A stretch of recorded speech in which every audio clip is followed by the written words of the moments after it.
welcome back to the Square. I am your host, Curtis V. And I'm Curtis IV.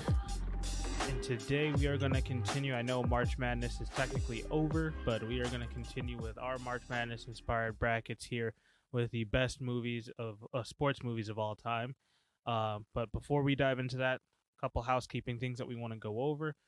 First and foremost, we're always trying to grow, get larger, and make sure that we are becoming a bigger community of sports fans. So if you couldn't, just go ahead and like, share, and subscribe.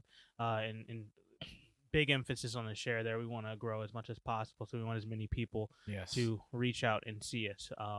Outside of that, follow us on Twitter to follow along with the brackets. There are some polls up there to kind of play along with us here. Plus, we want to make sure that you guys can see the full bracket here in the last, I guess, 6 episodes that we've done so far with the different divisions in the Sweet 16 round. So go check that out there on Twitter. It's at @_square pod. But without any further ado, we are now in the Elite 8 round, so we can kick things off here. Boy. It's interesting now. Yes, it does. We have some very, very nice matchups here, and I guess we can just go ahead and dive right in with the kind of Elite 8 matchup to trip to the Final Four is on the line here between Rocky IV and Cinderella Man.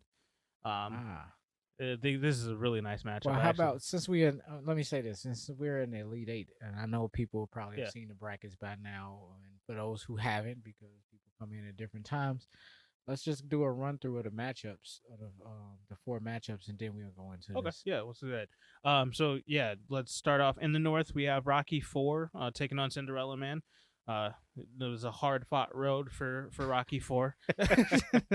No, but yeah, I mean, it's the 2 boxing movie matchup here. I really like this matchup here. Oh, yeah. In the East, we have The Greatest Game Ever Played versus Draft Day. Yeah, those are we're in Elite 8. These are great matchups regardless. Nasty matchup. In the South, we have Creed versus 42. And then we wrap things up in the West with Varsity Blues versus Moneyball. So, my question to you, I know you're about to get into this. Just give a little context to some of this. What's your biggest surprise of the Elite 8 thus far? We got 8 teams. What's the biggest surprise to make it? That's in the Elite 8 right now. Like, who is your Cinderella team, if there's one to be said, and amongst these eight movies? I mean, not to me, but I guess to a lot of other people, they'll be interested to see how Draft Day made it all the way up here, or Varsity Blues for that matter. I'm gonna go with Varsity Blues. I think that was like the dark horse pick. And knocking out Rocky to get here. Man, they ain't blowing up Twitter just yet. But. Yeah, no. But yes, I thought after looking at all of these movies, I was like, wow, Varsity Blues actually made it out of the fire, made it all this way. I think every single movie here definitely deserves to be here. Outside of the fact that, again, Warrior, I think that's the biggest upset and is not even close to just got knocked out in round 1 by Moneyball. A bad matchup. You know what that's equivalency of? We were kind of sidebar talking way earlier today. That's kind of like that whole NFL season. You know how they construct these schedules, like a week 1 matchup. It's like Chicago, Green Bay in week 1. Like, come on, man. Really? Yeah, no, you're right. I like that. Yeah, it's just a bad matchup right out of the get go. So yeah, feel bad for Warrior because I definitely think it contends with a lot of these other movies that made it to the Sweet 16 or even to the Elite 8. Maybe a couple of those could have got knocked out by Warrior, but yeah, just had to deal with Moneyball. But yeah, let's dive into the North matchup here. Yep. 2 boxing movies: Rocky IV versus Cinderella Man. I mean, just your thoughts on the matchup to start. Well, Rocky IV finally gets a comparable matchup now. As we got finally 2 boxing movies. So, Rocky IV is gonna have his hands, full on this one. Again, his highest, second, well, as right now, the second highest grossing sports movie of all time. Apart from that, probably one of the most iconic movies within our brackets right now. For sure. I mean, this. Come on, the Rocky franchise goes through what 4 decades now, 5 decades at this point. 5, yeah. Goodness, yeah. Well, I guess no. There hasn't been a Creed movie in 2020, so Roughly, yeah. let's So just say, almost 5. yeah. 4 decades. Man, So close to being 5. exactly. It transcends time. So Yeah. you know, and what can be said? Rocky. It's his fourth installment. Rocky versus the Russian. USA versus USSR. That Yeah. used to be. What it used to be. Yeah. Um. You know. Did this movie come out in the height of the Cold War? I don't know exactly where. I mean, because 85. I was only 8. Yeah. Fair. Fair. So I really don't know. I know of it. Kind of. I didn't focus on that too much, but Yeah. it was hints of that. It had to be because it was hints of this through media all the time. Like you're watching the news, something, a newspaper. It was always Russians are talking coming about to it. get you. So, and all of a sudden, this movie came out, and for a kid, it was just okay. You look at it from almost like a sports video game aspect. It's USA versus USSR or any other country, because Nintendo was heightened at the Nintendo Entertainment System, the original one had just came out around it. Well, I think it came out in '86, but I could Around the time, yeah. It was around that time, so you was getting a lot of that kind of media around you, where it's just a lot of representation of the countries and so on and so forth. And then they just came out of the '84 Olympics, so it's just Jesus. just things about the countries Yeah. and stuff. So it was that movie kind of fell into that theme, and I know I'm probably explaining. People probably listening. It's like, come on, man, I know this movie. Everybody But does. there's a backstory to it. And sometimes we just kind of gloss over it through the glitz and glamour of the boxing, and the sound effects of the boxing. I'm Yeah. like, these dudes act like they got sledgehammers in their gloves. The way they hitting each other, and the ref never stops the fight. He never gets in there. And I mean, even the one time a ref takes his pride and puts it aside and puts the sport first. Yeah, it's only in these movies. And all I was gonna say, in the one time that a ref tried to break up anything, well, Drago pushes the ref halfway across the ring. Oh, yeah. Away, so no disqualification, a death, a murder. You're right. No, no, no fines. No, there was no Police didn't investigation. arrest him. No investigation. There was nothing. He just got he got a free pardon to go right back home. He complete full immunity. Just in hindsight, that is wild. Exactly. Exactly. And I guess didn't the fight take place in Vegas? I think it was Vegas. Yeah. Okay. Shout out to Vegas. Thank you for dropping the ball there. Nevada Boxing Commission at the time, I guess. That's what I'm saying. Letting one of your sons, take one for the team, and it cost him his life. And I don't know. There should have been a big investigation in this movie. That's a big hole in the story because There's no way. There's no way. I think it all got summarized in a newspaper clipping. Cutaways that they did. Yeah. I never tried to pause it and actually read it. I need to read that. It probably give me a lot of context to what I want to, because why did he fight him? Okay, why did he lay? They said I don't know if he lost the title by not he or was it just a non-title fight? It was never clear. I think he was I think it was. I guess it wasn't for the title. I guess it was just no, but it was. They worded it as if he lost the title, like he had to basically reclaim it, like it was vacated from him. But I don't think that was what it was. It's just the wording was kind of fun, kind of funky in the movie. So I'm not sure what happened, but it wasn't a title fight. It should have been, but it wasn't. So that's Rocky IV. I mean, I'm trying to find what didn't I say about this movie up until this point, I mean, we've definitely covered a lot of it. So I mean, oh my God, there's the robot. You can never ever underestimate the robot, and yeah, okay, yeah, because I'm just saying, the robot and Polly had a nice little relationship. Some weird stuff going on in that movie. I'll tell you at the beginning, but moving on, I digress. Then we have Cinderella Man. I'll let you have this one. No, I mean this one we talked about a lot too. I think it's I think it's underrated only because it's kind of hidden behind all of this Great Depression talk with this movie and Cinderella Man. But I think that really does lend a lot to how much this movie, what this movie is really about. And like I said in the last two rounds, basically, this is really about a fight to overcome just insane odds and having to deal with again the Great Depression, losing your job, your family, like everything that was going on in this movie was just the way that the story is told. I mean, I think this is one of the best story told movies in sports media as a whole. So I mean, Cinderella Man as a whole is just one of these movies where the story is just captivating, and that and it's also driven by the action of boxing. Every boxing movie is great in its own right, but the story behind this, the when you take boxing out of it, I think there's so much still there for this movie. I think that's why this one holds up against most any other movies that are on this list. Oh yeah.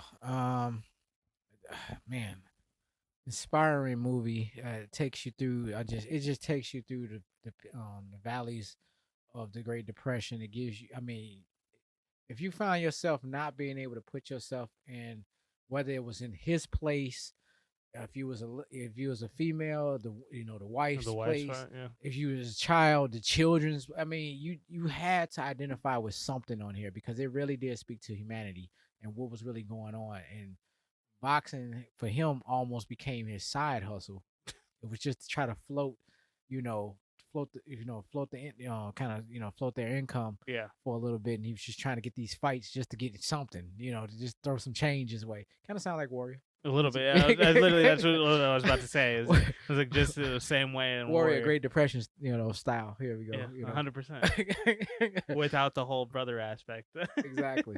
Yeah. So it's man, him getting out, having to leave out is pitch dark. I don't know what time it is. It looks like it's 4 in the morning. He looks cold. It's 30 something, Is it 31, 30, 32, 33, somewhere in around there. there. I mean, he ain't got a goose down coat. They're in New York. In New York. I mean, he ain't got a skull cap. He just got a little, a little Kango type. Yeah. I'm like, dude, you has to be cold. He ain't got no gloves. There's no, no thermal clothes. I'm like, man, if you can't feel the uncomfortableness of having this type of grind that this man had to go through, Having to share like one slice of ham for breakfast or something like that. And oh doing your yeah, best not to try to wake up your kids in the middle of the night, and then they wake up, and I think that was one of the biggest points of that scene was basically him giving up his breakfast for his kids because they were hungry, and he had to go work. it was his daughter specifically, Yeah. and she ate her part, and it could have been him. I think it was bologna, but Bologna, it yeah. doesn't matter. It was the fact being that was breakfast. Yeah. I mean, you talk about rationing out food and oh my gosh. The only reason I'm talking about it is because I really want to give credit to Cinderella Man that this movie was a very well written movie. And yeah, the little greedy gut girl wants, so I want some more, and so he comes up and gives this little analogy about a dream he had, and he was just so full from eating this steak that was so big. He said he can't eat another bite, and he just gives it over to his daughter. I mean, touched me as a father. I probably would have did that to, your sister or something like that. Yeah. Had it been like that, I get it. This is like, because I'm like, the man got to work. He's already just going to eat like a sample's worth of food, and then this girl up just as early as them, probably because he's hungry, Yeah. and that's the whole point, man. Now you have to go out at work thinking about my kids that's hungry, they're cold, they're this, Yeah. my wife, man, you talking, oh my God. This was like a rags to riches story on steroids, literally, I mean, yeah. So that's Cinderella Man, and he turned his fortunes around, and he gets back into the boxing game, and eventually he wins the championship. Yeah. So, and I'm not. This is not a spoiler, people. So you go on Google and you put in James Braddock, it'll tell his whole life, and boom, there's the movie in essence. So Yeah. this is based on a true story. So there we go. Now we got Rocky IV and Cinderella Man. So I'm gonna give you the honors of starting with the most making this impossible choice here. It's a tough choice, but for me, I'll say this: I have Rocky Four written down on my paper here, but I'm a call an audible and go Cinderella Man only because the story is just more captivating to me than Rocky Four. Rocky Four again, iconic movie. That's a. Oh, you over here stealing my thunder now. Well, I'll let you take Rocky Four then, because I'm almost positive that's the one you picked. I didn't I was I was wavering with Rocky Four, but the more I kept talking about Cinderella Man, I started changing my Yeah, I'm changing my mind. yeah. I'm unfortunately I'm going really against the grain here, and um I have to go with Cinderella Man. This Yeah. just it's fitting. Let me explain, people. Cinderella Man got out of the first round facing the program. Okay, now for anybody who's watched the program, 1993, James Caan, Omar Epps, Holly Yeah. Berry. I'm just saying. Okay, okay, nice formidable matchup. You know, Cinderella Man get we kind of because it was kind of a slam dunk. We just Yeah. kind of when it was all said and done, we picked Cinderella Man. Remember the beginning of the movie? Very successful. Just like he was very successful at the beginning. 100%. Then Great calamity Depression hits. comes. Right now we got here comes the challenges and and here comes all the the pushback and the barriers and the resistance. And who did they get in the second round? Remember the Titans. Remember the Titans. And that came down to a coin flip. Yeah, it sure did. And guess whose fortunes changed yet again? Cinderella Man. And now Cinderella Man gets to go up against, what was the champion in the movie? Oh, I forget his name. Oh, I got it. Max Bear. Yes. Max. And the only reason why I remember that is because his son was Jethro in the Beverly Hillbillies. Gotcha. That was Max Bear Jr. Wow. Okay. Yeah. Just a little fun fact, by the way. That's actual dad. That's hilarious. Yes. So now now here we got Max Bear / IE the Rocky Four, Yeah. and I'm just man, when you as you could say, when you put it to a story plot, this action, I think both movies comparably have just as much action as the other. I mean, maybe Rocky Four is a little more exciting, a little more glitz glamour. However, Cinderella Man's storyline, plot, historical content, true real people, it's just so much more substance to the movie, and we don't have the little soundtrack montage like we do on Rocky Four. Yeah. Exactly. No, it is Cinderella Man. Again, like I said, for its story itself, when you take, because I feel like if you take out the boxing of Rocky Four and if you take out the boxing of Cinderella Man, I think there's just so much more left over with Cinderella Man as compared to, not saying that there isn't more story in what's behind Rocky Four and whatnot. There's a lot there about his training and what he had to go through, the whole climbing up mountains and everything. And yes, that stuff is awesome, but at the end of the day, and him having to deal with what became his best friend dying in the ring, and him being his coach and holding him in his arms, and in all of the story there, yes, Rocky Four is a great movie without the boxing, but I think Cinderella Man just has so much more to give. There's so much more content. There's so much more behind it outside of the boxing that makes it just that much better of a movie. Absolutely, I agree 100%. And I don't know. Do we dare say an upset?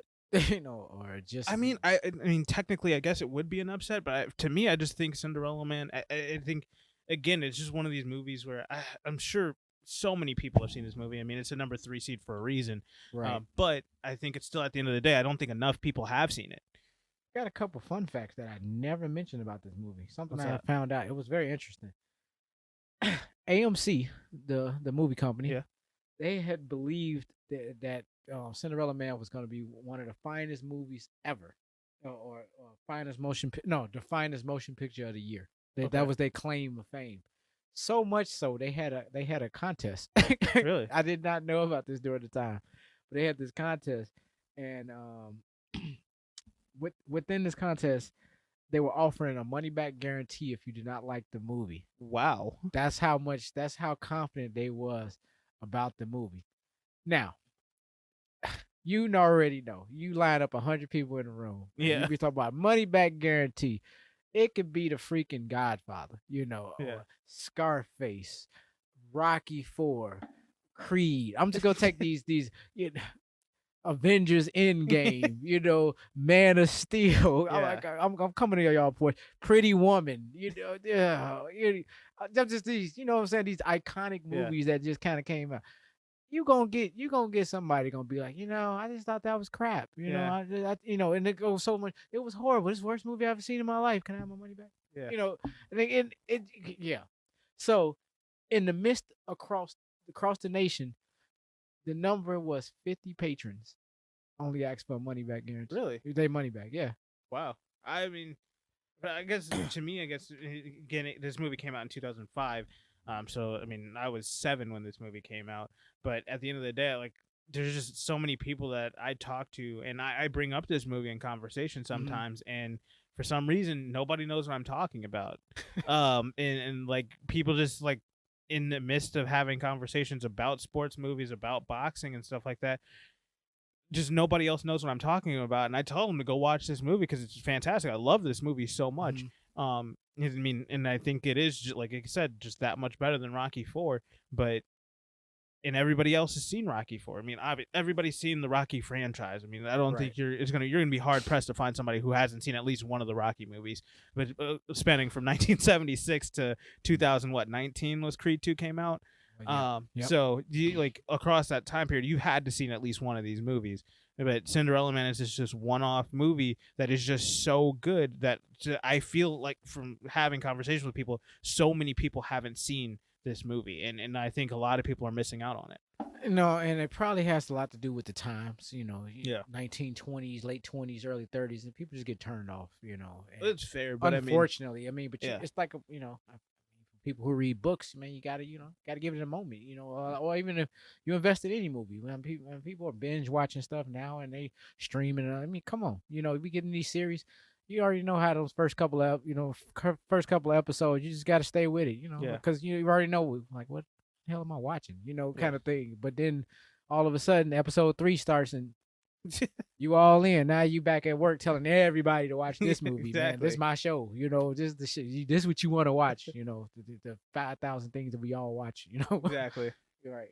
So here we are. So Cinderella Man, surprise, no surprise, goes through and is our first contestant in the final Final Four. I like it. It's insanity. All right. Well, let's head over on to the East. East we go. To the East we go. Greatest game ever played, taking on Draft Day. I mean, this is upsets of all upsets. This bracket didn't no 1 through 4 even made it out of the first round. So there's no way that you can get basically a chalk selection here when it comes to the East bracket. So I mean, again, let's let you kick it off with your thoughts on the matchup. Oh man, I think I need to sit out of this one. I don't want to choose nothing. This is horrible. So, which one you want to take? I'll take whichever one you don't want. I'll take Draft Day. You kick things off with it. Game. You give it to me every round. Greatest game ever played. Okay. Shia LaBeouf, yes, once again, everybody. It's a golf movie by Disney. It really deals with a lot. It's kind of dealing with almost in the same time frame as the game. What we just said, the Cinderella Man. It takes back 20s. Yeah, it's 20s, somewhere in the 20s, because the Depression I don't think hit yet, but I think it was before. When the Depression hit in like 29. So anywhere in, but somewhere in there, but I don't remember them making a reference to the Depression in that one. So it was coming, or it just left, one or the other. So, well, with that, you had a lot of issues with what they was covering, because they was in this big country club and this golf country club. So it's a lot of stuff dealing with class, socioeconomics, things of that nature. Fitting in, because Francis Mehmet, played by Shia LaBeouf, his character, he was just kind of a walk-on. He got endorsed, and someone basically, one of the guys at the club endorsed him as an older gentleman. Yeah. because he seen something in him, and again they never explained or showed. They didn't really go into his backstory as to how he was able to play golf, or and he looked fairly young, but as young as he was like he was like a prodigy, Yeah. literally.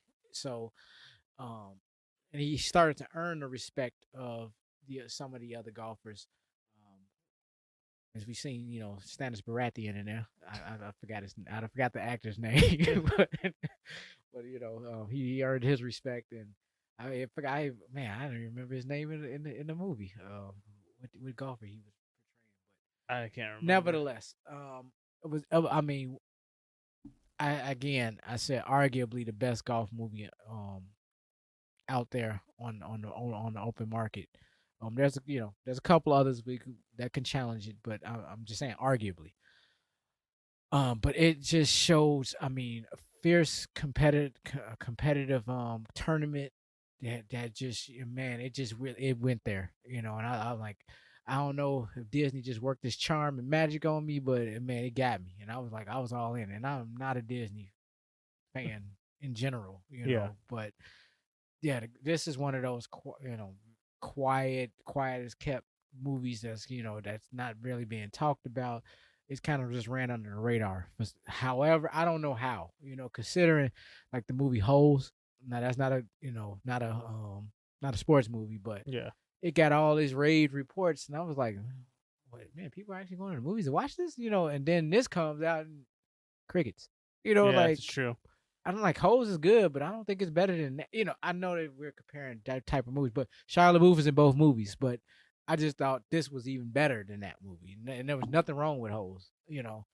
So so here we, so it's just a movie that shows, it really touches on, competition, competitiveness, determination, uh you've seen the relationship between the father and his old school way of thinking, even though all of it's old school, but Yeah. considering the time it came from. But I mean, he really held to a very traditional sense of keep your head down, get a good job, work really hard, Yeah. don't make any waves, don't Well, but that's what he was doing at the country club, though. He was just put head down, just doing his job believe it or for the not, most part. yeah, I didn't even make the. He actually was, Yeah. but then despises that because I guess because it spoke against his dream. But I guess as long as he's playing golf, that was good enough for him. Yeah. But that was that. I mean, that's a part of the journey, though. Because he trying to find where he fits in. But granted, you are a product of your environment. Yeah. So if that's sure, just by way of an association, he got used to seeing his dad do that. So that's what he did in essence. But he went out there and he played his butt off, and He was only made 20 when he won. man, That's crazy. I thought he was like 16 in the movie. No. Okay, 20. Well, I mean, Disney probably fabricated to make him a little bit younger, but I mean, even then, 20 years old going up against professional golfers as an amateur golfer, that's wow, insane. I mean, just the nerves you would have at 20 years old to play in a tournament like that. It just speaks to those special talents that come every so often. That's a mental fortitude. I don't know any 20-year-old nowadays would have. I mean, you seen Tiger. When was it when he won his major? How old was he? Let's Do check. you remember? But you just kind of seen the camaraderie, and you see camaraderie of the other golfers and how they kind of banded together, and it was kind of like the U.S. versus versus all the guys from Europe. He won at 21.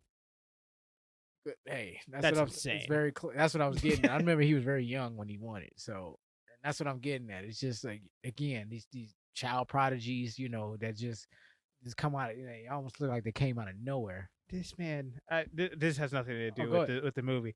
Tiger Woods in 1997, 21-year-old. He wins his first title, but do you know how he won his first title? Go ahead.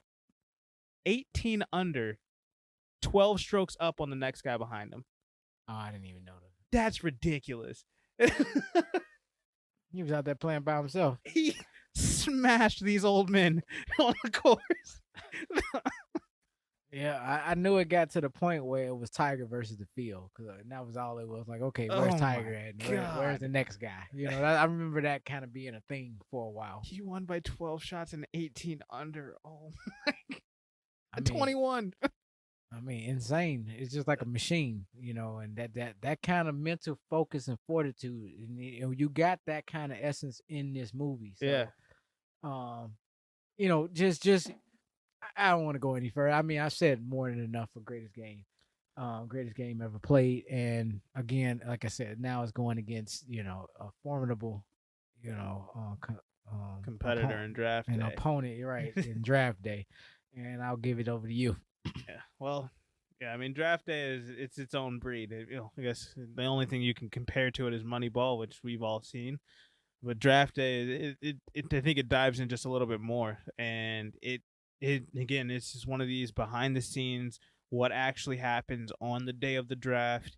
How does this wheeling and dealing type stuff happen? Like you hear on ESPN every time, they were in talks. They've been in talks all day about this, and they've been really going hard at it and trying to make a deal happen and this, that, and the other. You hear Shefty all the time saying Right. that stuff, and you're like, Right. well, actually, how does it happen? This movie shows it. It just the amount of calls, the way that they try to one up on each other, the way that they try to kind of make these kind of slick little back end deals that somehow nobody on the other side kind of saw how they were getting away with getting this one guy.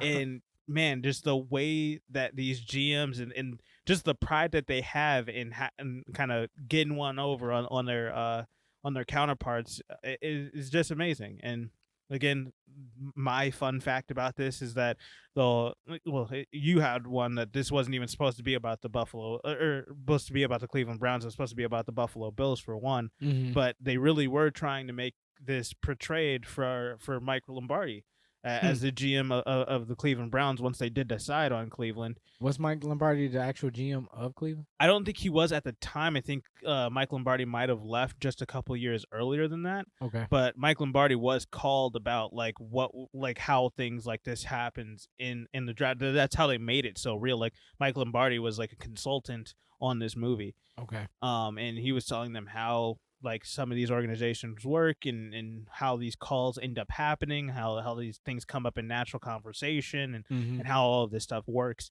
And that's what made this movie so real and just I think so authentic is just they were able to really hone in on how it feels, especially just those moments leading up to the draft, just like the chaos and everything's happening and that pick hits and where did that come? How did they end up making that? Like all Right. of this stuff where you get Mel Kiper getting on the horn. Like I don't know how they made that work. I don't know. Like Well, they did a couple of cuts where they actually took footage from an actual draft, true. and then I think they kind of edited out Goodell's mouth a little bit just Yeah. to fit. But they would be, yeah, when they panned over to the crowds and stuff, that was actual Yeah. draft coverage. So you can't. I mean, you can look at it as close as you want. You can't tell It's what hard. Yeah. it looked like. They're just extras, really. So I mean, hell, you ain't got to reinvent the wheel. Just take footage from the actual draft, and then where they needed to bring in the regular, the with the Terry Crews and the Arian Yeah. Fosters. Now, okay, now they sit at the table, sure. Now I mean, yeah, they did. They were very smart. Like we don't have to redo this whole scene. It's not necessary. So, but man, it's all. Man, they really have like an all-star cast. Actually, quiet as kept on here, and I mean, my favorite. And I didn't even never mention this. Tom freaking Welling, Brian Drew. Oh wow. Mr. Mr. Smallville himself. Yes. Yeah. I was like, I can't believe he's in the movie with a beard. I'm like, if anybody watched Smallville, that he never had any facial hair for 10 seasons at any point. Never did. And then for cheap about a dozen, there are 2 or 3 movies or however many they made, nothing. And all of a sudden he comes in with a full-grown beard. I'm like, oh, that's Clark. I was like, wait a minute, So anyhow, but that was a nice little, fun, like a nice little surprise that was in the movie. I had no idea he was in it until I seen him. So Yeah. But yeah, as you were saying.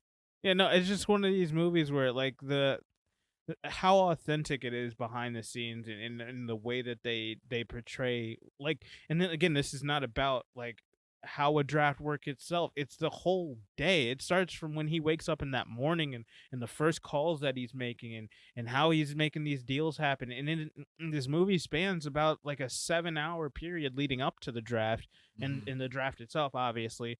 But for them to really show how you get to these points, and it speaks to our fantasy brains here with us as technical GMs with our own fantasy teams.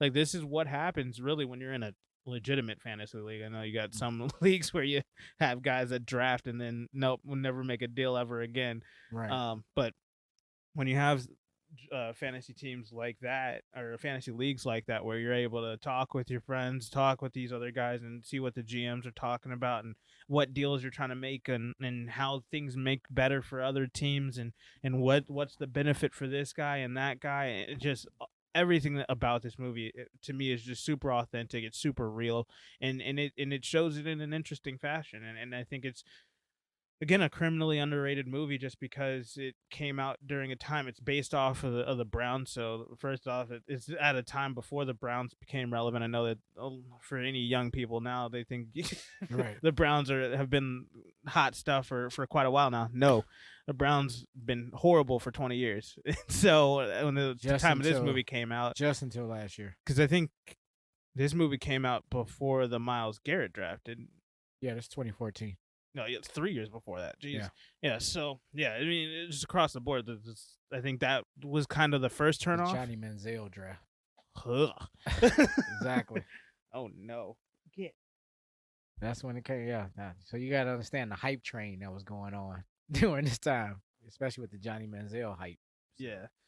No. Yeah.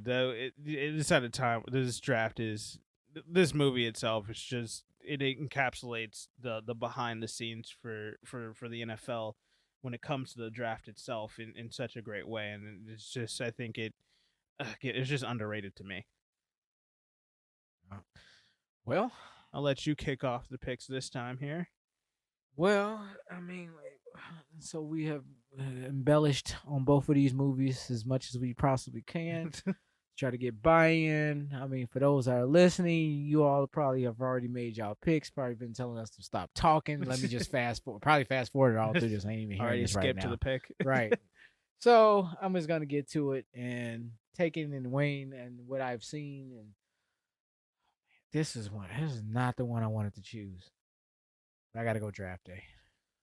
Oh wow. Well, I guess we're gonna have our first coin flip of the Elite Eight, because I 100% am going greatest game. I think there's no way I cannot pick greatest game. I gave you draft day because I didn't want to. I would have just talked about it so much you would already knew what my pick was. So That's fair. it just I had spent the whole week thinking about it, and I was just like, I like what I like, and I No, like that's both fair. movies, but I mean, this is I one of am the toughest a matchups. draft day fan. Like that's my movie there.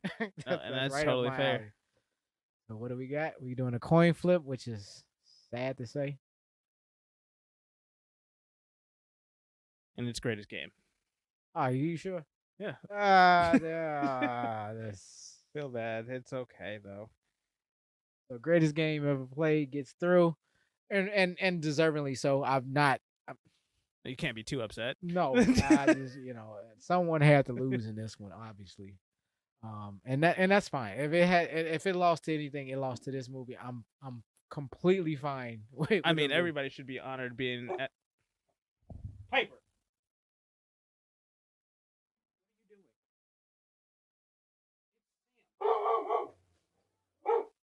Piper, stop it. Come here.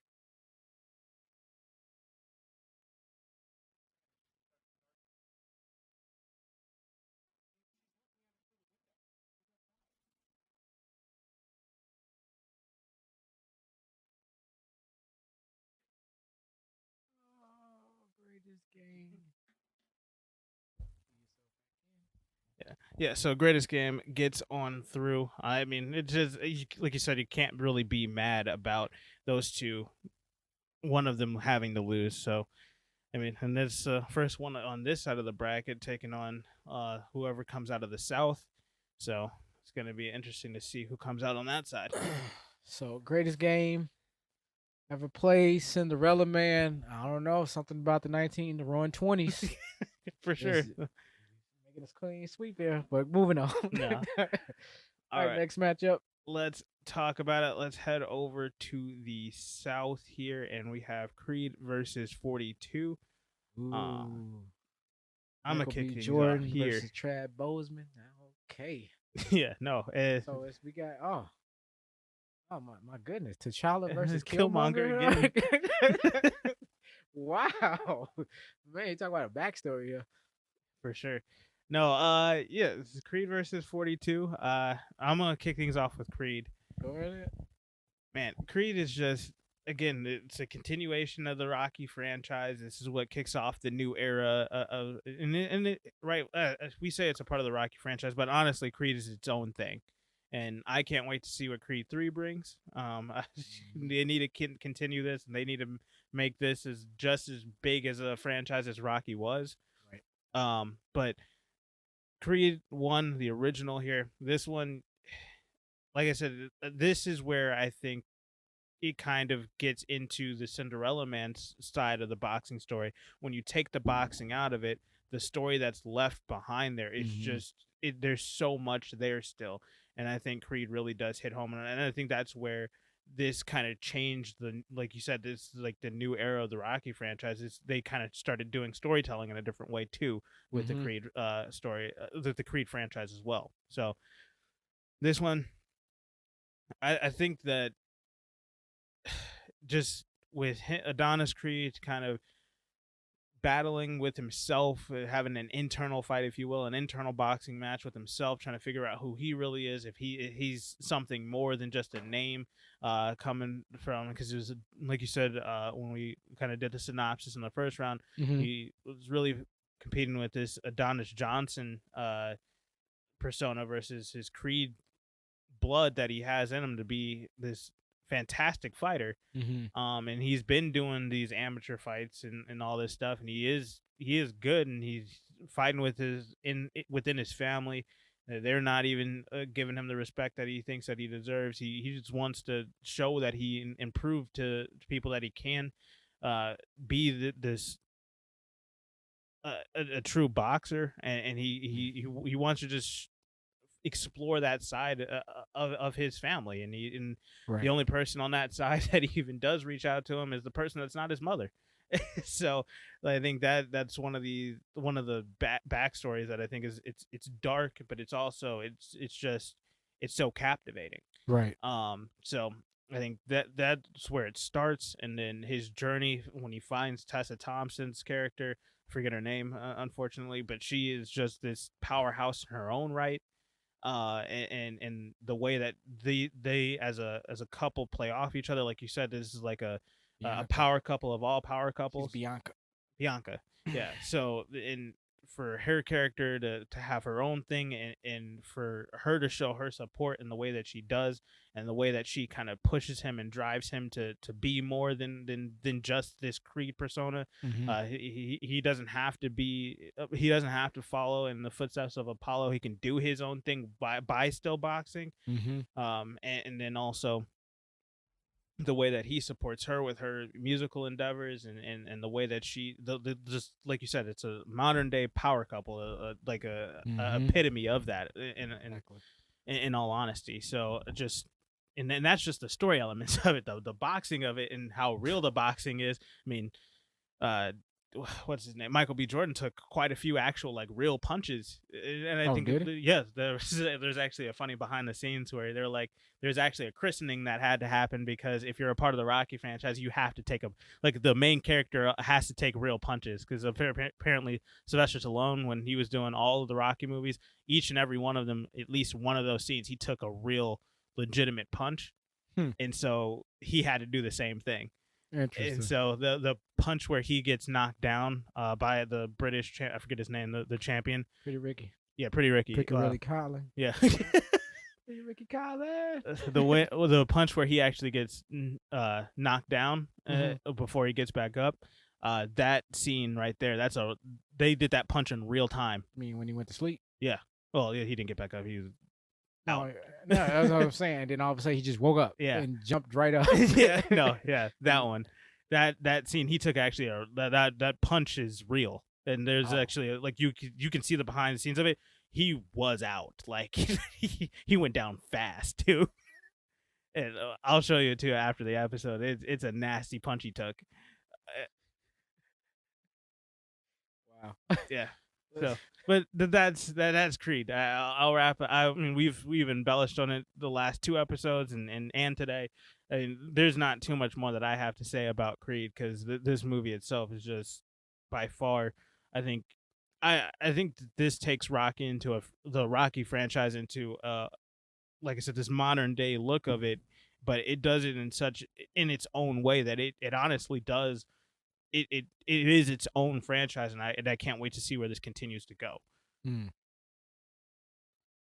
But I'll let you take 42 here. 42. Oh, thank you. So I get Chadwick Boseman's probably the movie that put him on the map. Yeah. Which is 42, the Jackie Robinson story. So of course it's based on a true story. It's it's taking the time. It's basically showing his inception of coming into Major League Baseball, where when Mr. Ricky, played by Harrison Ford, finally has a conviction to that there definitely should be blacks in baseball at this point, because up until this point there was no integration. But it started to wear on him as a person, and he understood where baseball was going and where the world was going. And so he was trying to be ahead of the times. And he took, I guess you could say, for a lack of a better statement, took a chance on Jackie Robinson, even though it sounds ridiculous. Like Jackie Robinson. Yeah. Like somebody, I'm taking a chance on Michael Jordan. Like, are you serious? A chance? Like, okay. So, and so we get to see his journey of his first year with the Brooklyn Dodgers and all the pitfalls and the social and racial issues that he had to deal with. I mean, the distraction had to be unreal for him. And yet, he was the best player on the team with the distraction. Yeah. How much better could he have been without all of that? It's one of those. The whole little Tiger Woods analogy, like how many strokes up? he was 12 strokes up. He was 18 under, but he was 12 strokes up on the next guy. I got that, but you had me at 18 under. He's killing the course. I mean, honestly. yeah, he beating the competition, but he killing the course though. Like 18 under, dude, it's ridiculous. That is not profession. I know I'm supposed to be talking about. That's 42. Obsession, right? He owns the field. Like, are you serious? That's called winning at golf. Yeah. You don't win at golf, but that's winning golf. I mean, you winning that day. Yeah. This is Jackie Robinson's first year. I mean, considering all with any other, I don't want to say the average baseball player, any other baseball player would have had to deal with during that time. Yeah. Nobody could even come close to the scrutiny that this man was under. I mean, all out racial slurs it was just onslaughts, and no one's gonna stop it. Everyone's okay with it, for the most part. Anybody that's in power or can say something. Umpires are not saying anything. Managers are not saying anything. It's just players and teammates are not even saying anything. At least not up front. And it's just Jackie Robinson had to really. I think, man, if I look through his memoirs or really look him up and stuff, I'm sure that was a lot of lonely days that he spent, just isolated, and being ostracized from just social settings and society itself, and still going out there and performing, and still going out there and focusing and putting his best foot forward, and then helping them and ultimately win a World Series. And I think they won it the next year and the second year, if I'm not mistaken. I think so. I have to look that up, but I think that they didn't win the first year. But I think they won in the second. Yeah. Man, that's excellence. And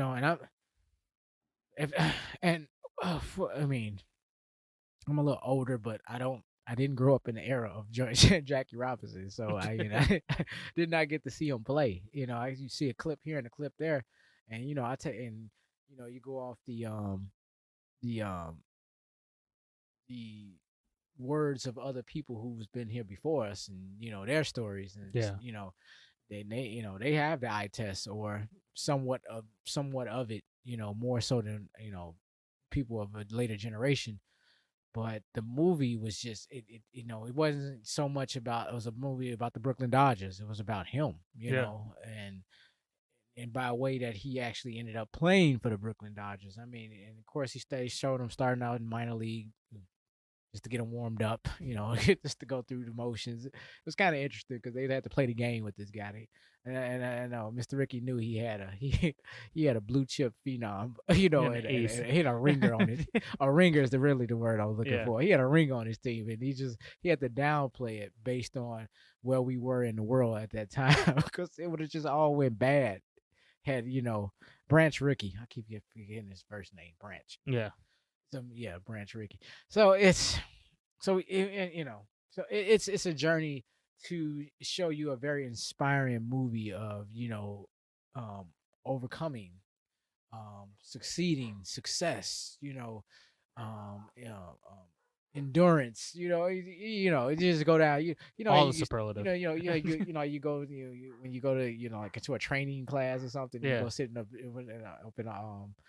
in one of the little training rooms, and all of a sudden you look on the wall and they got what these little pictures that be having these words on there, these adjectives, Oh, like the courage. the inspirational quotes Yeah, and you're all. right. Yeah. No, it'd just be that, and it'd be like a little caption under it, but Yeah. it'd be some kind of inspiring picture or something. Gotcha.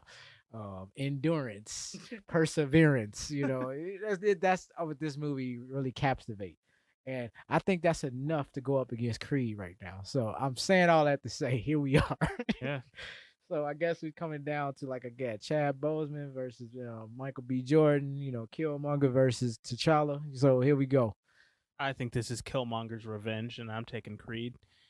Well, I'm gonna shake things up a little bit, and we're gonna go with a clean sweep with Creed. Yeah, I was gonna say there is no way.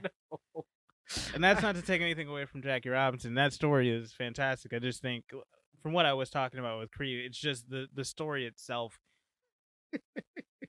Sorry, it's a more captivating movie. I felt like I undersold 42. I had nothing left. Yeah. I think we just went as far as we could go with 42. Yeah, I mean, it beat out Hoosiers. I think that really just tells you how great that movie really is. And he got game in the first round. So Yep. just as a honorable mention, they did. I mean, come on, 42 did beat out some very good movies here. For sure. Well, that sets up a matchup in the final four for Creed versus which one is that? What did we just put through? We got one more match. Yeah, no. It's Creed versus Greatest Game Ever Played next week. So definitely stay tuned for that. But we are heading over to the West for that's the final matchup. Oh, this is great. And this is going to be a fun conversation. Varsity Blues versus Moneyball. And I'll let you start off. All right. I'm gonna let you keep Moneyball because that's your movie. Okay, so Varsity Blues, high school football. It's Texas high school football. It's this kind of kooky, story of this high school football team that is looking to win this division title for an egotistical, egomaniac coach that's can't get out of reading his own press clippings, trying to win his 20 some odd division title in that area, of Texas. And he's basically, set for the high school Hall of Fame. They got, he has his own statue in the town. And unfortunately, he's so caught up in himself. He just utilizes and uses his team as pawns, really. Okay, so and the coach, really skimped out on trying to help recruit for some of the players. Kind of left the running back Wendell Brown, just fending for himself. No recruiters came out from Texas or these Texas colleges or anything like that. So he basically, controlled and manipulated the entire locker room and the team in that aspect, and the players were secretly disgruntled and just upset, and they just, as the movie starts, they're like, yeah, I think they started like 4 more games. Like, whoa, the movie just started. Yeah. What do you mean 4 more games? They couldn't wait till the season ended. They enjoyed it for the most amongst themselves, but it did not extend to the coaching staff. In spite of the coaching staff. Right. It was specifically the head coach, to be honest. And it wasn't, I'm saying the staff because the staff just went along with it. No one questioned him or challenged him whatsoever. And it's hard to, though, when you're a high school football coach. They a head coach reigns supreme. Like he is the law. Like, so I mean, it's hard if you're a D coordinator or the wide receivers coach or whatever it is. You come in and say something offhand to the head coach, you're out. Man, get y'all priorities straight. Really, they don't care. They want it. Just like in Remember the Titans. Herman Boone, as he said, I'm just a football coach. This guy, he did not think that. He thought he was something more. But I mean, in Texas though, they are. Like they run everything in Texas, and all honest, in those small towns. It's small, it's Texas, but I mean, in those like little townships that are off the way. I mean, West Canton, Texas. Nobody knows too much about it, and there's so many West Canton, Texas, in the state of Texas itself. So like, right. At the end of the day, those head coaches they run the entire town, and that's why it's partially the reason why you have like so much pressure as a player, because of coaches like that. They want to be more. They want to be the law and whatnot. Right. The whole town is watching, and the whole town is waiting to see either you fail and they want to complain at you. They want to say something on the local radio station so you hear it in the morning on your way to school, or if you're doing great, you get praised like you see in this movie. So I think it's a great depiction of it because it's kind of true to life. Correct. So they going through their ins and outs. There's a massive injury to the quarterback, played by the late Paul Walker, Mr. Lance Harbor. So he gets his knee really blown out. So he's done for the season. He's about to lose his full ride scholarship. Why? Because he's getting cortisone shots in the back. The coach keeps telling him, "Go ahead, son. Just give us just give us a little bit more, Yeah. And, we got to get that championship. We got to get that title, that division title. What do you mean we? You mean you, And, so he's out. So Johnny Moxon has to come in, the backup quarterback, which was, interestingly enough, the team actually had 2 really good quarterbacks. This was really like a Joe Montana. That happens in high school football. Is it? In Texas anyway, there's a lot of times where this is where a lot of people like you see like those 2 quarterback systems, where you have like them trading out drives or whatever. It happens like this, and you see it in like you used to see it in NFL back in the day. No, not the community college or the not JUCO football or anything like that, but you see it on the Netflix series. What is it called? All American? No. The documentary? It's one of those documentary shows where it shows you high school football from Texas.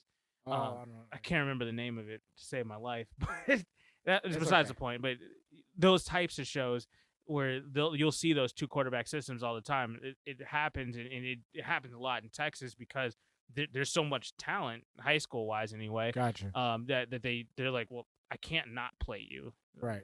So, well, in this case, they had the talent, but this guy was never gonna play. Yeah. Until, of course, the star quarterback got knocked out. So John Moxon had to come in, and quiet as kept had a cannon arm, and no one knew about because he was sitting there reading a book from the bench, and the ball came out of bounds, and so the ref asked him to toss him the ball back. And so he threw it to him, but he threw it on the other side of the field. Ref almost to the died. other ref. And it came, and it hit the ref in the arms with force, and he was from a sitting position. I'm like, come on now, dude, are you serious with a golden arm like that? I'm like, man, you name your price. Brett Favre out here. I mean, Brett Favre, Dan Marino, just John Elway, throw cannons. Like, you breaking your receivers, they getting sprung fingers trying to catch the ball. But yeah, with that being said, so they got to go, so they have to make this big transition, and now they got a new quarterback. Of course, Moxon got some ideas he want to do. He want to do little trick plays. And, Yeah. he's trying to shake up the offense a little bit. And oh man, John Voight's character, who was the coach, Bud Kilmer. He wasn't having it whatsoever. And so Moxon would sit here and run plays in the middle of practice, without, unauthorized fashion, and just he don't even care if he get in trouble. He know he They just have no go, other option. Right. You can't put in another quarterback. So he challenged him all the time, but I mean, it wasn't to be defiant. He was just losing a lot of respect for him, you know. So, and then they got I know the program had James Conn. I'm doing a quick sidebar, but his son Scott Conn, was in this one. He was tweeter. It was the star wide receiver, you know. Basically, Julian Edelman out there, a little tiny speedster out there, But it, like I said, the movie was fun. Is it predictable to a degree? But I mean, it's not about being wooed and wild. It's just kind of like it just kind of captures you. It's entertaining to watch. It's very interesting. It keeps you. The storyline keeps you going. It's light. It's something you can it's a feel good time. You ain't got to get super analytical with this movie. It's no what draft it is. day, no. Right? I mean, then they got a Billy Bob in there. They got their characters in there that keep you going. It's a lot going on in there, but it's really showing you the negligence of bad coaching, bad coaches, bad mentors. Or just a guy who lost his way, obviously, at some point. There's no backstory here, but but this, and they say he's been coaching for over 30 years. Just so even the parents were talking about. Remember when we were on the team for him? I mean, I wish you would be sitting there hollering at my kid in front of me, and I'm supposed to respect you. Talking about you the coach. I'm like, he was hollering. He used to holler at me like that. You don't find something wrong with this, bro? Abuse is abuse, whether you took it or not. It's like, I'm not talking like verbal abuse. It's not just physical, but it's just So the movie was very interesting from that standpoint alone, and of course, in Texas, high school football rules. I mean, literally, these kids are walking around like gods. Yes. The good ones, the star players and stuff like that, and they're treated as such. And you got to see some of that too, and it was like, wow. I mean, like, man, is this a real thing? Like, for real? Like, wow, they really do this down here, huh? And so that's Varsity Blues. And then why I took the time, because it's going against a powerhouse right now that I'm about to get ready and like segue for you, a nice little segue for you. So I wanted to give Varsity Blues his due justice. Yeah. Y'all go out and vote. Text. No, I'm kidding. But 777. Right. But that's Varsity Blues. So all right, I'll hand it over to you. Well, I'll take on Moneyball here, and it's Varsity Blues is it's its own thing, like you said, and I'm glad that you gave it its due, but I'm going to give Moneyball its due at this time. Man, the Moneyball is, we've said it time and time again, week after week. This is to me, the better version and the baseball version of Draft Day, the behind the scenes, in telling the story, not just about the draft itself, but the full aspects of building a team. Mm-hmm. And it also tells a story of just gross insubordination and how you have to and how to fix that, because I mean, these guys in this kind of quasi what are they, analysts, kind of statistical, the old guys in the room telling them what to do. Oh, they're the scouts.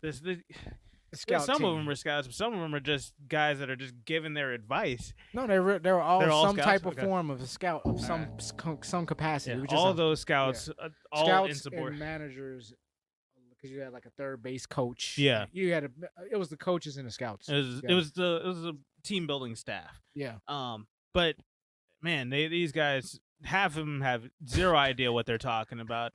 How ugly one dude's girlfriend is, and how he's got no confidence, and this, that, the other, and who just the amount of conversations and the amount of talking that went nowhere in that one scene alone just kind of shows that just that first part of having an organization that just does not know how to win Right. yet anyway.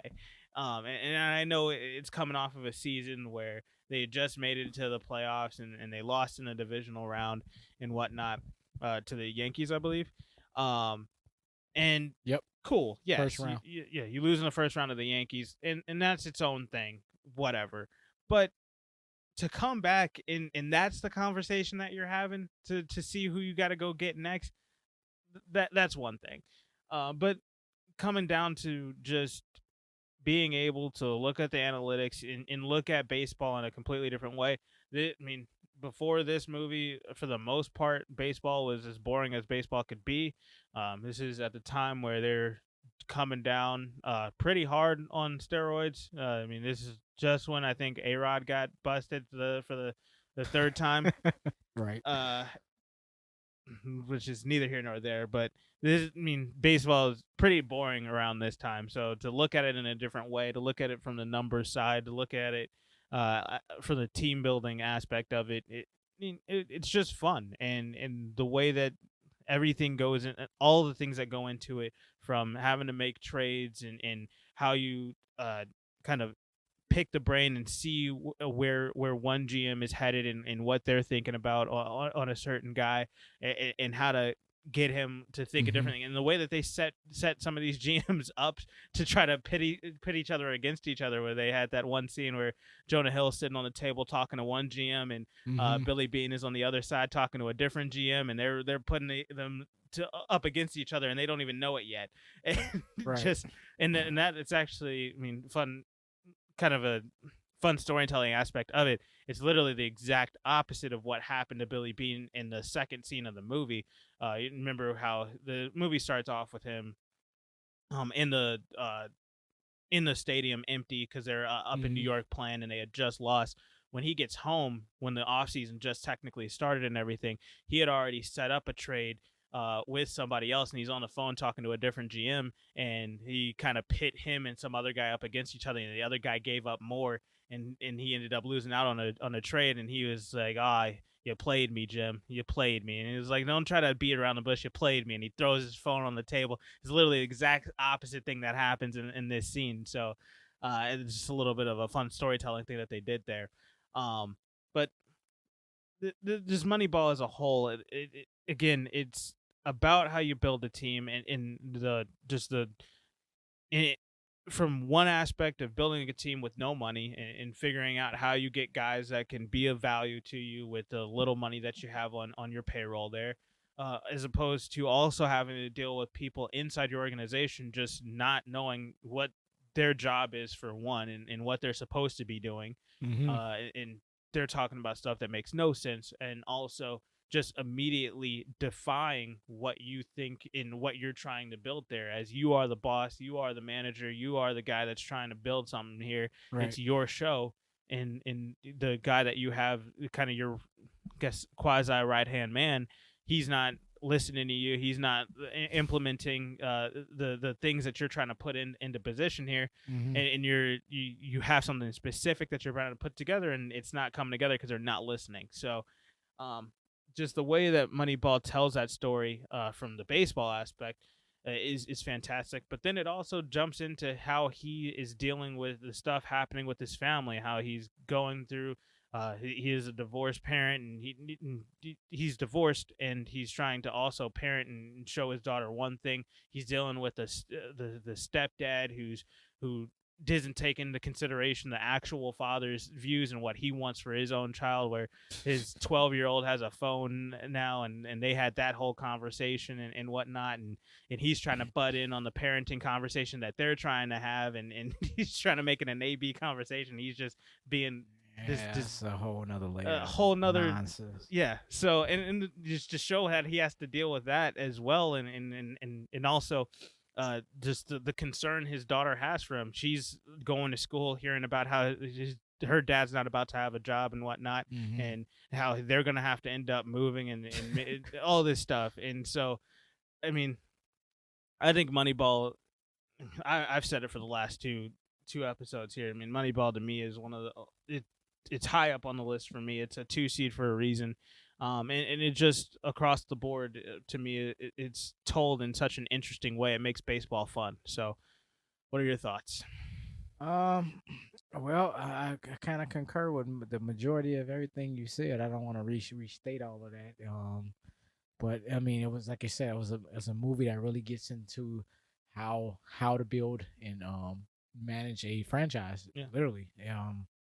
But we got to see some of the absurdity that comes. I mean, it's absurd. I mean, like that people are getting paid a lot of money to do nothing, and Absolutely nothing. I mean, man, and I got to find a way to be one of those people because it was. I mean, the scene was good, but yeah, when you really think about what they were talking about, I'm like, y'all are seriously up in this room. This is what you are And talking about. Like, that's what these old heads you think. know what the equipment. Now let's go to, like, since you said it was like draft day. Remember when they would have to look up Bo Callahan because it was and it was like all on the website Yeah. talking about how many women you think he gets Yeah. in the course of a day. You got like 4 hours before the draft. You trying to find information to make sure we need to draft this guy, and y'all don't just some website. What kind You're of stupid not stuff? gonna Does not nothing do gonna anything. right, not gonna find any answers to anything looking at this, because do this later, and yeah, that's what they were doing in this room. Just yeah. So what you think about Johnson? Johnson, oh man, he looks the part, and looks He the can really get his part, bat around. right? Yeah, really get a lot of pop out there, He's got a nice swing. He gets a right? good first step. Right, you get him like 200 bats, and like anybody, he'll be just fine. What? What? Like come on, like it was something where he was saying something about like something where about him hitting. He said like, okay, if he's not hitting, how does he hit well? It was Yeah, something like he he was hits asking. because he asked him what his average was, and it was like 220 something, or it was super low, and he was just like, okay, well, if he hits well, why is he not on base? Yeah, it's something like that, like why he's not hitting. Yeah. So like the guy just looked at him like, what? Exactly, that's my point. And he was like, and then the whole thing, like, he's like, we can't replace Giambi, we can't replace who was the other guy? Hatterberg Hattieberg. and No, Hattieberg is who they brought in. no, it's Jason Giambi, Giambi. Matt Damon. No, not Matt Damon. I'm sorry, people, not Matt They Damon. wish they had Matt Damon. No. Right. What was It was Jason Giambi. No, it was Jeremy Giambi, or was it Jason Giambi? No, Jason. Jason Giambi. Jeremy's his brother. Right. What are the other two names?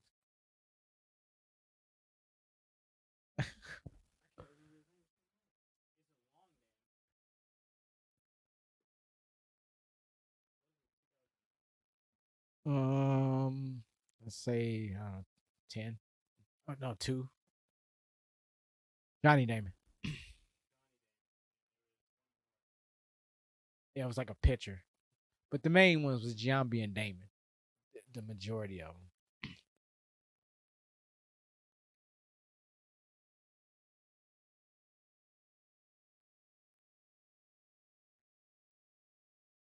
But yeah, so but but there's this whole the replacement. He had this analogy where it's like, so if we wanted to, if there was another Giambi and a Matt Damon out there, he basically We couldn't afford him anyway. Yeah, exactly. He was like, could we afford them? He's like, well, no. Then he's like, then what in the heck are we doing? Like, what are we talking about here? Like, why are we sitting here talking about something that we can't fix? We cannot replace these guys. We can try to recreate it, but we can't replace them. And they just still in there trying to replace these guys. And we're really going, well, Billy, you got to trust in the system. And this is what we're trying to do, and blah, blah, blah. And unfortunately, in the small market teams, if they have some type of success like a playoff berth, Yeah. And in baseball, that's huge because only a handful of teams get to go to the playoffs. I think it's like 6 or 7 teams Right. are in the playoffs I in the mean, first place. We've been extending it over the last decade with these wild cards. I mean, before that, it wasn't even that. It wasn't even yeah. So it's like really like you, let's go. You know, and the rest of y'all, thank you for the After 162, 162 games, you know, and 12 done. months later, you know, it's just yeah, exactly. So yeah, you know, and it was just oh my god, the scene is it's funny as all get out because there's so much going on in the room. But it's real. Like that's actually what happens too. Right, and then of course he brings in his assistant, you know, played by Jonah Hill. What was his name? Peter Rand. What was that? Peter Brand. Yeah. Yeah. Calls him Pete. Exactly. And he's like, I don't really care what your name is. I'll just what just happened in there? Yeah. Like he kept telling him what his name. Who are you? Peter Brand. You're right. Give it what your name is. Right. Oh man. Who he said, whose nephew are you? Gotta be. And the man ain't never had a job in his life. He literally walked straight up to his desk and said, "Whose nephew are you?" He needed to know, and it kind of gives a insight as to how these organizations win. I mean, it's what you know, but it's more importantly, more times than not, it's who you know. You gotta know somebody to get in here. I mean, this was the exception. He was right. nobody. Like, he's literally just an analytic geek that they sometimes listen to. Low level genius sitting there, quiet. You know, Peter Brand. Peter Brand.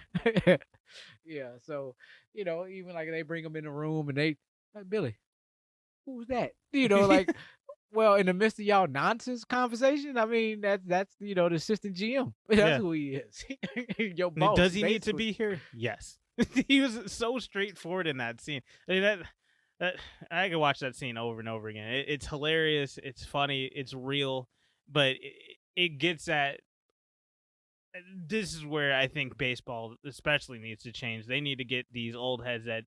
They need to stop looking at these arbitrary numbers, these arbitrary things that really don't matter to the sport, right? And move on. Because let's get down to what actually matters. Let's get down to what's serious about this sport and what actually is going to affect our team moving forward. And again, this is a league that has no salary cap, so you can throw whatever money. It's really what the market bears for these players. Mm-hmm. So at the end of the day, it doesn't really matter when it comes to like what you or who you're losing. It's what you can afford and what you can go get. And what you were saying with that scene as a whole and what he was trying to get them to understand was we can't replace these guys. We can do it. We can only try to recreate them. Right. And really the best way to do that is based off of their numbers. Who are these cheap guys that we can go get that can actually get these numbers? Huh. Got it. What's that? Nothing. I was just looking at cast names. That's all, which is interesting. Gotcha. All right. Well, then, I mean, I think we've embellished and dove into these movies enough, and this is by far one of the most fun brackets that we've had to talk about. Oh yeah. So let's get down to the picks here. Where are you going with this one? Well, I mean, I like both movies. They're excellent. Pretty much put either one of these on to fall asleep to. I know people probably listening to me saying that like, oh, well, how good could it be if you're going to sleep to it? No, you have to understand it's that good where it calms and relaxes me enough to where I'll just fall asleep. Like it could be in the middle of the day. Not that it's boring. No, not at all. It's just it's something you don't mind leaving on and just let it run. Yeah, you know, kind of thing. It's almost subconsciously I can just listen to it and go to sleep to it. Either one of these movies qualify for that. I mean, of course, Draft Day is another one. Yeah. With that being said, got to go with Moneyball. And we are in agreement there. Moneyball is going to go, and it's one of the best movies, like I said, on this list. So I think it's rightfully so should be there. Varsity Blues, it was an underdog in the first place. We both agreed it was the Cinderella of all Cinderellas in the Elite Eight. So yeah, it was out of Loyola, Chicago. Yeah, for sure. But you know, just like them, they're done. They are done. Yes. So I think that, I mean, we have some very fun matchups that we're going to be looking at pretty soon here. So let's just go ahead and look at what we have to look forward to in the final four. So we are looking at, where did it go here? Let's pull it up. We're going to have on one side, it's going to be Cinderella Man versus Moneyball. And on the other end, it is going to be Greatest Game versus Creed. So this is going to be the final four matchups here. It's going to be. I believe draft day didn't make it. It's unfortunate for some. I think Greatest Game definitely deserves it. Should definitely be there. You so sabotaged the pick. No, I think this is gonna be that's gonna be a fun episode to just dive into those matchups. These are all great movies. Again, I think everything that was on this list, even going back to the first round, all of these should be watched at least once. So definitely leave your comments down below. Let us know what you guys think. What are your picks? What did we get wrong here in the Elite Eight this time? And you can also go ahead and tell us what you would have picked.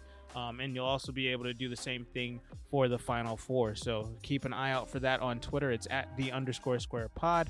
Again, please like, rate, subscribe. And the most important thing that you could do to help the show grow here is share it. Share it with your friends, share it with your coworkers, share it with the person that you just met on the bus. Let's just make sure that we can grow as much as possible, get in front of as many listeners as possible, and continue to grow a community of sports fans. So thank you guys again for listening. We'll catch you guys in the next one. All right, y'all have a good night.